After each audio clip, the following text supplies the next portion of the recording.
네, 전망을 또 한번 보도록 하겠습니다. 자, IB가 이제 이렇게 되는데, 네, IB가 한국에서 과연 이제 1번, 2번 같이 가면 될 것 같아요. 지속이 될까? 네, 반짝하고 끝나는 거냐, 아니면 지속이 되냐? 아니면 한국이 이제 IB 교육이 한국 입시에 어떤 영향을 미칠까? 요거 질문입니다. 네, 이제 뭐 IB 교육이 지속될 수 있을까는 전제 조건부터 조금 달라야 될 텐데, 기존에 만약에 저희 학교처럼 하고 있는 학교면 더 이상 이제 아까 미리 말씀을 드리지만 뒤로 갈 수 없는 그런 지점이 있다라고 저는 봅니다. 뭐 그게 KB로 바뀌면 당연히 KB식으로 가야 될 거고, 그 어떤 프레임 안에서 같이 이렇게 시스템이 아주 시스테미컬하게 돌아가기 때문에 하여튼 그 부분을 경험하고 난 다음에는 조금 이렇게 이제 기존대로 가기는 좀 어렵지 않느냐. 두 번째, IB 교육이 한국 입시에 어떤 영향을 미칠까라고 하는데, 요건 제가 이제 그 약간 슬라이드를 같이 보면서 그 대세적인 사항을 조금 한번 같이 보겠습니다. 지금 2025학년도가 이제 고교 학점제입니다. 지금 현재 중1입니다. 중1. 그 다음에 예비 학모님들 같은 경우는 초6이 될 거고요. 네, 초6. 이제 지금 현재 중1부터는 이제 해당자입니다. 당연히 이제 고1이 되면 고교 학점제를 하겠죠. 그 다음에 이 학생들이 그대로 2028년도에서 논구술형 수능이 이미 정책적으로 교육부 장관 입으로 발표가 된 상황입니다. 선언이 되었기 때문에 그렇죠. 교육을 조금 더 세부적으로 하면 평가 패러다임이 완전히 바뀔 것이다라는 와, 네, 진짜 큰 그러니까 변화입니다. 와. 고교 학점제는 한마디로 이거거든요. 그냥 출석만 하면 3분의 2만 이수했을 때 졸업할 수 있다. 뭐 사고를 치든 안 치든 상관없이 졸업한다.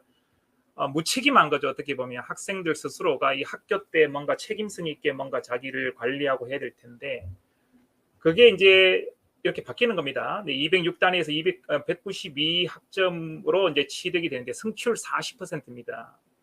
충족할 때는 졸업이 가능하다. 이 말은 거꾸로 돌려보면 성취율이 되지 않으면 졸업이 되지 않는다는 이야기입니다. 아직 유급제까지는 이야기가 안 되고 있고 어떻게 하든 보충할 수 있는 그런 방법이 나올 텐데, 뭐 아시겠지만 우리나라에서 고교 졸업장 없으면 취직도 안 되지 않습니까? 그래서 이거 대학 그렇죠. 문제와 별개로 이제 졸업에 대한 상한선이 이제 정해졌다는 것이고요. 그 다음에 이제 이게 1학년은 공통이고 2, 3학년은 이제 자기가 선택한 시간표대로 학점을 취득을 해서 기존에 이제 뭐 전문 교과 같은 경우 A, B, C 세 단위 정도의 이제 그레이드였다면 지금은 5단계로 2, 3학년 학생들은 다 이 5단계의 절대평가제로 간다는 겁니다. 이 말은 이제 고교 교육 과정의 다양성이 확보되는 것이고, 이걸 왜 하느냐? 여기 첫 번째 줄에 있는 그 학생들을 성장하는 인재로 우리가 키우기 위한다는 피어리더가 있는 겁니다. 참 5개월 만에 이제 교육부 장관이 지금 지명이 되시는데, 어제 RN 뉴스입니다. 그 왼쪽에 여기 보시면요, 맞춤형 특성화 교육과 진로 탐색 고교 학점제 뭐 이렇게 나옵니다. 지금 여기 보시면 중학교까지 확대가 필요하다는 말씀까지 하셨어요. 이건 당연한 이야기입니다. 왜 그러냐면 고교와 중학교는 같은 몸통이라고 말씀을 드렸거든요. 중등이잖아요. 네네. 중학교의 자유학기제가, 홍콩선생님, 자유학기제가 원래 중간에 생략된 말인데 그게 뭔지 아세요? 모르겠습니다. 영어로 말씀을 드릴게요. Test Free Semester입니다. 시험이 없구나. 네. 시험 면제가 이거 자유학기라고 해서 무슨 뭐 수업을 자유로 한다 이게 아니라, 원래 이 자유학기는 중간에 뭐가 생겼다냐면은 시험으로부터 자유예요. 그 프리예요. 그게 우리가 슈가 프리 할 때 프리예요. 슈가 프리 할 때. 충격이죠. 그러니까 슈가 프리 하면은 슈가가 자유롭게 막 지 혼자 막 알갱이가 돌아나는 뜻이 아니라 슈가로부터 뭔가 벗어난 뜻이 되듯이 이게 원래는 테스트 프리예요.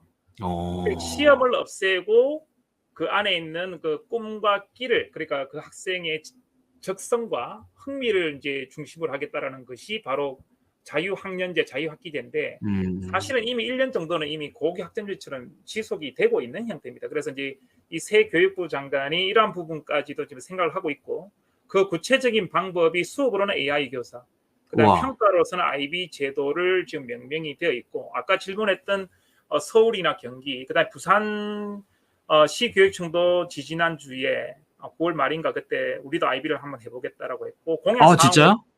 그렇죠. 부산도요? 오, 생각을 하고 있다라고 아마 뉴스가 났을 거예요. 그다음에 충남교육청은 이미 공약사항으로 나왔을 것이고.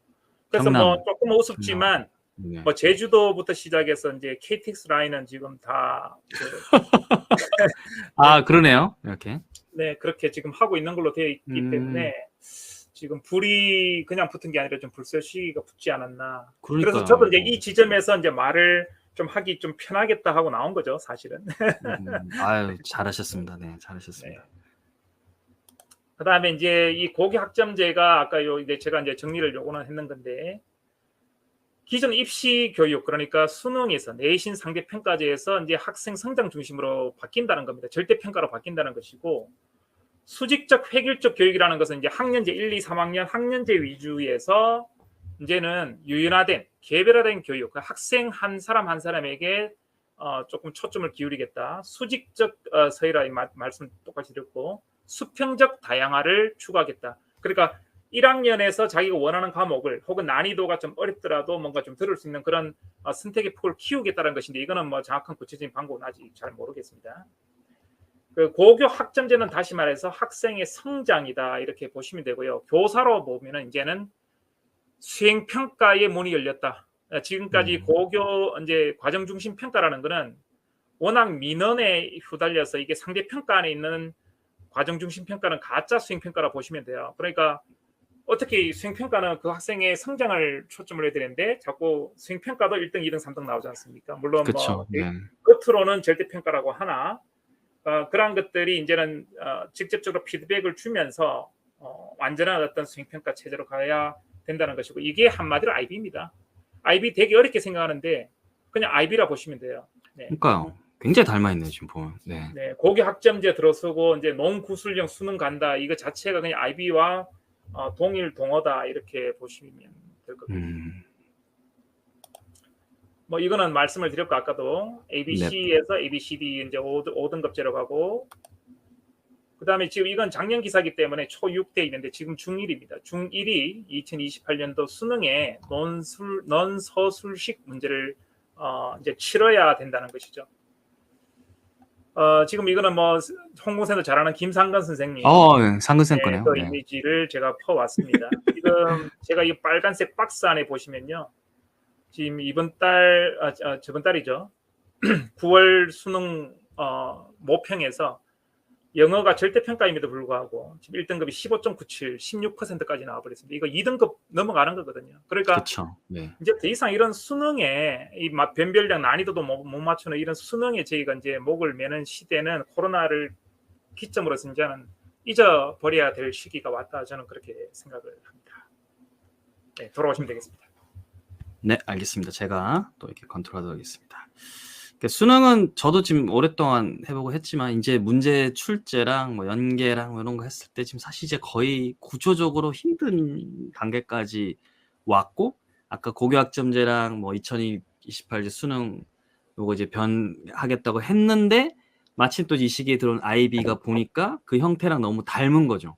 그래서 우리 걸 하면서 IB 또 체험하면서 아까 말씀하신 것처럼 우리나라 브랜드로 이제 뭔가 갈 수 있는 뭔가 딱 그런 지점인 것 같아서 제가 지난달부터 뭐 아주 그냥 미친 듯이 이렇게 올렸던 그런 이제 맥락인 것 같아요. 자, 그 다음에 이제 자, 이렇게 한 3번하고 4번 한번 가보도록 하겠습니다. IB가 지금 이렇게 3번하고 4번입니다. IB 고교 출신 학생들 대학 진학 아직 일어나고 있느냐라고 지금 질문하시는 분도 있고 알고 계신 분도 있는데, 했을 때 장단점, 특히 이제 우리 흔히 말하는 이제 주요 대학이라고 할까요? 그런 거.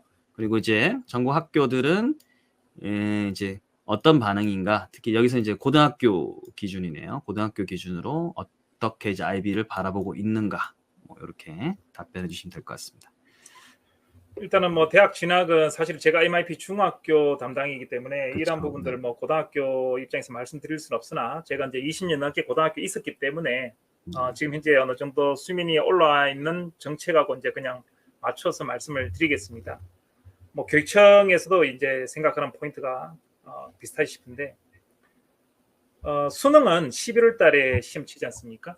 당연히 네네. IB도 5월, 11월 해서 이제 두 번 중에 이제 한 번을 선택을 해서 시험을 치는데, 이미 아까 선택을 해서 IBDP 학교에 들어왔다고 했듯이 이제 뭐 서약서까지 개념이 있는지 모르겠는데 약속을 합니다. 그 학생 학부모와 우리 IBDP에 들어오려면 수능을 포기해야 된다라는 그런 개념보다는 교육과정 전체가 이제 IB의 과목이나 이런 것들은 우리나라의 과목을 하더라도 정책이나 컨텐츠 자체가 조금 달라요. 그래서 당연히 IB 시험의 외부 평가죠. 외부 평가, 그다음에 그 학교에서 치르는 내부 평가에 집중을 해야 되는 거고, 수능을 법적으로 못 치는 건 아니에요. 당연히 저는 수능 시험 칠래 원서 내고 싶습니다. 너 당연히 낼 수 있습니다. 그러나 당연히 그 3년 동안을 그렇게 맞춰오지 않았기 때문에 그거는 사실상 불가능하다 이렇게 보시면 되고, 그럼 IB 학교를 졸업한 학생들은 이미 제가 아까 고기 학점제나 이런 거 말씀을 다 드렸겠지만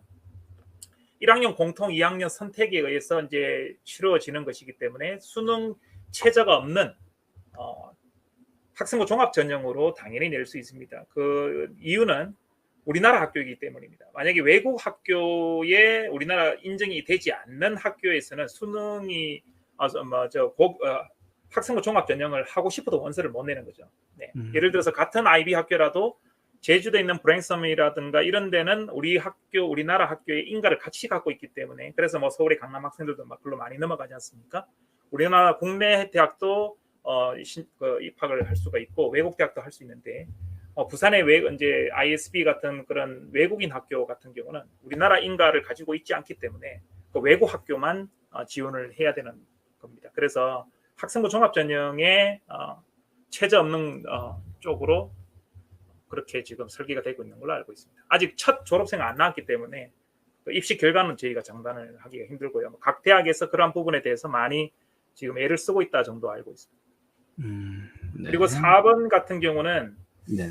그냥 이건 진짜 조심스럽지만 제 생각이기도 하고 이제 일부 언론뿐만 아니라 조금 이제 교육 기자님들도 그렇게 예상을 하고는 있는데, 당연히 교육과정 다변화를 통해서 고기 학점제라든가 이런 걸로 저희가 가고 있지 않습니까? 이제 전체적으로. 네. 당연히 특목고나 외고나 자사고는 그런 교육과정 다변화를 가지고 있기 때문에 선택 과목에 대한, 그다음에 그 교사 투입 이런 부분 여러 가지가 재원 이런 것들이 훨씬 더 쉽습니다.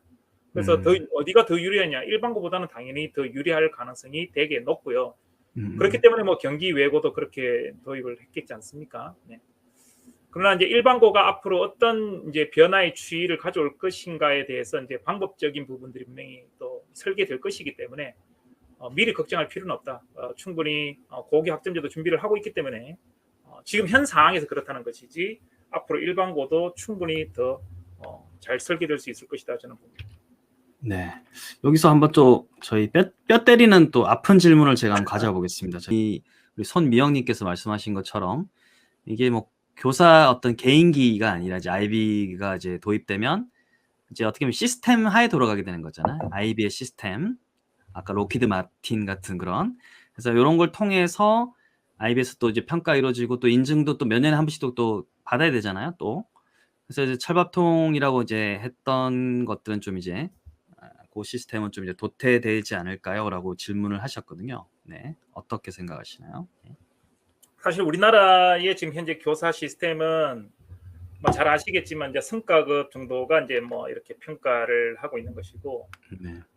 대부분 이제 그 처음 계약을 할 때 임용이 되는 순간부터는 사실 뭐 우리가 정년까지는 교육에 전념하라고 이제 보장이 돼 있는 건데, 네네. 저희는 이미 한 30년 전 그 법이 만들어졌던 30-40년 전보다도 현재는 지금 자본주의 시장 경제주의에 살고 있지 않습니까? 뭐 인플레라든가 점점 이 이제 욕구가 실현이 되지 않는 이런 지점으로 가면 갈수록 저는 교사층 자체가 좀 아까 지금 이렇게 걱정하는 것들이 오히려 이제 나중에 자위적으로 발전이 돼가지고 스스로 붕괴되는 이런 형태도 저는 올 수 있다고 봅니다. 그래서 하루빨리 선생님이 도태되지 않으려면은 학교가 살아야 되고, 학교를 살리기 위해서는 이제 교육의 기본적인 패러다임이 바뀌어야 되고, 그 중심에는 저는 평가가 있다. 그래서 저는 희망적으로 보는데, 다만 그 관성이 있기 때문에 그 관성을 깨부수는 그런 쇄빙선 역할을 하는 것도 IB가 될 것이고, 또 IB가 없다 하더라도 KB가 됐든 아니면 우리 스스로가 뭔가 자구적인 솔루션을 만들어도 결국은 이제 평가가 변화되면 저는 자연스럽게 해결되리라 봅니다. 다른 나라가 그래 했듯이요. 네. 네. 요거 좀 이제 짚고 넘어가야 될 것 같은데요. 이제 뭐 기우겠지만 자칫하면 아이비 안 하는 학교에 있는 교사는 능력이 안 된다. 이렇게 당연히 여기 계신 분들은 그렇게 오해를 안 하실 거라고 생각을 합니다. 이제 같은 선상에서 아이비를 한다라고 했을 때 나는 새로운 걸 뭔가 좀 힘들어라고 해서 이제 뭐 전근하려고 있던 어떤 모았던 3년, 4, 5년 경력을 해서 하지 않는 곳으로 이동이 이제 가능하거든요. 그렇게 이제 이동하시는 분들, 즉 다시 말해서 이제 변화하지 않을래라고 하시는지 그런 분들이 그 이제 아이비의 그늘이 없는 학교로 갔을 때를 이제 상정한 것이지 그분들이 모두 다 그렇게 그 학교에 다 있는 것도 아니고 또 아이비를 하지 않는 학교에 있는 쌤들이 그렇다고 또 모두 아이비를 반대하는 쌤들도 아니잖아요. 왜냐하면 그 학교 구성원들이 다 이제 오케이를 해야 되는 입장이기 때문에 그래서 아까 그 어떤 소수의 그 선생님들이 이제 이런 변화에 대해서 어떻게 반응하느냐에 대한 그 답변이라고 생각하시면 될 것 같습니다. 아후, 이 설명을 잘해야 되는데. 네, 공교육에서는 뭐 저런 충분히 뭐 현상이 벌어지고는 있습니다. 그러나 저는 네네. 반대로 봅니다. 오히려 이제 아이비가 사실은 힘들다 보니까 막 빠지는 선생님들도 많으세요. 그쵸. 저 정도 걱정을 반대로 해서 문호는 엄청 열려 있기 때문에 자원에서 한번 가보시면 저는 충분한 전문성을 쌓을 수 있다고 봅니다. 네. 자, 그다음에 자, 요거 이제 대학 입시에 결국 이제 5번, 6번은 제가 볼 때는 같은 질문인 것 같고요. 요거 전 7번 질문이 너무 좀 사실 좀 또 재미있었습니다, 이게. 많은 비용이라고 해가지고 1년에 네. 단위당 이제 1,000불이라고 하는데 이제 그 비용이 충당이 가능하느냐라고 또 이렇게 구체적인 또 숫자까지도 해주셨거든요. 그래서 5, 6번이 하나의 질문이고 또 7번은 또 재원이거든요. 그래서 이것도 한번 고견 부탁드리겠습니다. 네. 네, 일단 7번부터 말씀을 드리면 네. 뭐 1,000불 뭐 틀린 말은 아닙니다. 뭐 그렇게 지금 이제 또 달러당 1,400원 정도 왔다 갔다 하기 때문에 또 비싸요. 네. 결정해서 달러를 얼마나 또 가지고 있는지는 모르겠습니다만 어쨌든 원화 결제를 해서 이제 뭐 환금이 되는 시스템인데 네네. 여튼간에 이렇게 보시면 돼요. 보통 우리가 이런 거 안 해도 연구학교 지정이 되게 되면 기본적으로 뭐 2, 3천만 원, 3, 4천만 원 다 받습니다. 근데 우리나라가 수십 년간 그런 연구학교라든가 뭐 이래 했을 때 주로 이제 그 우리가 제사 음식의 제밥은 사실은 또 연구학교를 하면 가점을 받는다 뭐 이런데 구성원들이 또 문득이 되잖아요. 그런데 학생 교육으로 보면 그 3, 4천만이 그냥 휘발돼도 그 남는 증거들이 이 에비던스들이 많이 좀 사라진 게 사실입니다. 그냥 뭐 학교마다 발표 한번 하고 끝나는 자리인데 그 정도 돈이면 됩니다. 이 우리가 국가 교육 과정 하에서 이 IB라는 거를 뭔가 배우고 이제 이 얼마나 내가 이거 페이를 했으면 페이백 했는가를 생각을 해야 되지 얼마나 페이를 하는가 그 하마치에 대해서만 생각을 하게 되면 뭐 입대기는 끝도 없을 것 같고요. 내가 좀 비싼 금을 치르더라도 얼마나 그걸 내가 효능감 있게 많이 리워드가 된다면 거기에 저는 중점을 드려야 된다고 봅니다. 그런 부분에 대해서는 지난 뭐 관심학교 1년, 후반학교 2년에서 지금 월드스쿨까지 해서 3년 반 좀 달려오고 있는데 충분한 저는 가치가 있다고 봅니다. 그리고 6번의 문제풀이식 외우기 방식이 조금 오해가 있는데 뭐 MIP가 됐든 DP가 됐든 그 선생님들이 보통 이렇게 합니다. 우리가 이제 평가 기준 A, B, C, D가 있으면 A가 지식 이해입니다. 지식 이해. 그 문제풀이도 할 수가 있는 것입니다. 그래서 보통 이제 형성 평가를 하든 이제 총괄 평가를 하든 간에 문제의 패턴이 이제 크게 세 가지로 보면 돼요. 뭐 퀴즈 같은 이런 식의 이제 문제 1, 2, 3, 4 멀티플 초이스도 있을 것이고 또 서술형, 간단 서술형해서 하는 방식도 있을 것이고 그 다음에 에세이 형태로 해서 이제 긴 뭐 문장을 적거나 수학도 마찬가지입니다. 우리는 막 수학을 그냥 점수만 이렇게 하지만 수학도 서술형이 다 있거든요. IB 같은 경우. 그래서 그렇게 세 가지의 이제 시험 여러 가지 다양한 패턴을 가지고 프로테지를 따로 해서 합니다. 뭐 IB 학교라고 해서 객관식 이런 게 없다. 이거는 오해고요. 그거는 당연히 객관식이라는 것도 우리가 만든 것도 아니고 다 잘 쓰입니다. 쓰이는데 얼마나 어떻게 포션을 비율을 설정해서 주는 거고 또 아까 말씀드렸던 BCD는 정리하고 분석하고 조사하고 논의하고 토론하고 발표하고 써내는 것까지가 또 BCD가 있기 때문에 각각 25%씩의 ABCD를 IB 학교들은 정확한 매뉴얼에 의해서 이제 그 가이딩이 되고 있다. 근데 우리나라는 정말 바뀌어야 될 부분이 수행평가라고 일컬어지는 과정 중심 평가가 사실은 문의 정도만 되고요. 중간고사, 기말고사에서 모든 성적 상대평가가 돼버리기 때문에 사실 수행평가 인플레가 되게 심하거든요. 그냥 평균점이 어떨 때는 막 80점, 그쵸. 90점 나오는 경우도 있단 맞아요. 말이죠. 고등학교 같은 경우는. 음. 그거 학생들이 신경 안 쓰죠. 이제 고득점자들 같은 경우는 신경 안 쓰잖아요. 결국은 내가 1등급이 될 것이냐 4등급이 될 것이냐 이런 것들이 다 지필고사에서 이루어지기 때문에 그 지필고사 하나가 그냥 70%씩 그냥 고등학교는 보통 7대 3이지 않습니까? 그래서 70%의 지필고사가 있는 한은 수능이 있는 한은 이게 참 교육이 요원하다. 저는 그래 봅니다. 네, 알겠습니다. 자, 정리해 보면 뭐 그래도 뭐 어느 정도 이상은 이제 변화가 평가에도 결국은 이제 반영이 될 것 같고요. 그다음에 이게 전 예산이 와 1,000불 내외. 사실 저는 이거 보고는 모르겠어요. 이게 처음에 들었을 때 저는 이제 학교에 있었으니까 이게 사업 하나 따오면 보통 잘 따오면 1,000 단위도 그냥 넘어가잖아요. 그래서 1,000불이니까 그거보다 아주 어떻게 보면 싼 비용인데 이게 1,000불이 또 제가 그렇다고 뭐 1,000불을 싸다라고 말하려고 하니까 괜히 약간 매국노가 되는 느낌 있잖아요. 질문이. 물론 이제 처음부터 모든 공교육에 다 이거를 이제 뭐 이렇게 피를 주면서 하는 것은 이제 아니고 아까 말씀하신 것처럼 교육적 어떤 결과를 반영했을 때는 지금 볼 때는 뭐 단위학교에서는 충분히 감당할 수 있을 정도의 버짓이라고 저는 생각을 하고 있고요.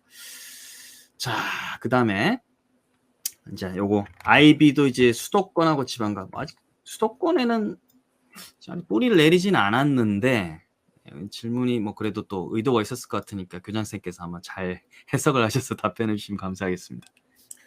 이게 결국은 자꾸 상대평가의 시각을 가지고 이야기를 하니까 문제가 되는 거거든요. IB는 귀족 학교 이런 거하고는 아예 차원이 멉니다. 그러니까 시작점 자체가 이미 1960년대 DP를 만들면서 뭐 외교관 자녀라든가 외국에 나오는 교수들이 자기 자국의 아이들을 타 국가 애들하고 그 현지에서 교육을 시키다 보니까 뭐 입시까지 해서 그런 바칼로레아가 나오긴 했지만 그래서 이제 우리가 오해를 하는 것도 영어를 해야 되느냐 혹은 또 기숙 학교에 돈 많아야 되느냐. 우리나라에 지금 예를 들어서 뭐 그 송도 체드윅이라든가 또 제주도 뭐 NLCS라든가 뭐 아까 말씀드렸던 뭐 TCIS 뭐 그 SB 이런 외국인 학교 다 IB를 지금 도입을 하고 또 실행을 하고 있는데 그 외국인 학교나 인터내셔널 스쿨 자체는 교육과정을 IB를 안 해도 진짜 4천만에서 6천만 원의 돈을 그렇죠. 원래 비싼 데죠. 네, 그게 걔네들이 하니까 우리가 그렇게 인식이 점철화된 거고요. IB는 예를 들어서 미국 공교육에서 뭐 이렇게 뉴스 나온 거 보면 거기도 뭐 시카고 이런 데서 보면 할렘 뭐 이런 빈민 지구에서도 하지 않습니까? 공교육에서 막 성공 사례도 있고 하는데 우리 대구에서도 뭐 저희처럼 수성구에 있는 학교도 있을 것이고 그러나 뭐 조금 대구 변두리에 있는 다른 학교도 그 약간 좀 떨어져 있지만 거기에 이제 대구의 서동중학교라고 있습니다. 거기는 대구 약간 외곽 쪽인데도 지금 IB 월드스쿨이고 정말 잘하고 있거든요. 그래서 이거는 절대평가 그 있는 학교 학생들 안에서 리그가 아니라 상대평가가 아니라 학생 한 명 한 명에 대해서 당연히 그 수준차를 인정하고 같이 피드백하면서 하는 것이기 때문에 이게 수도권 지방 이런 개념은 존재하지 않습니다.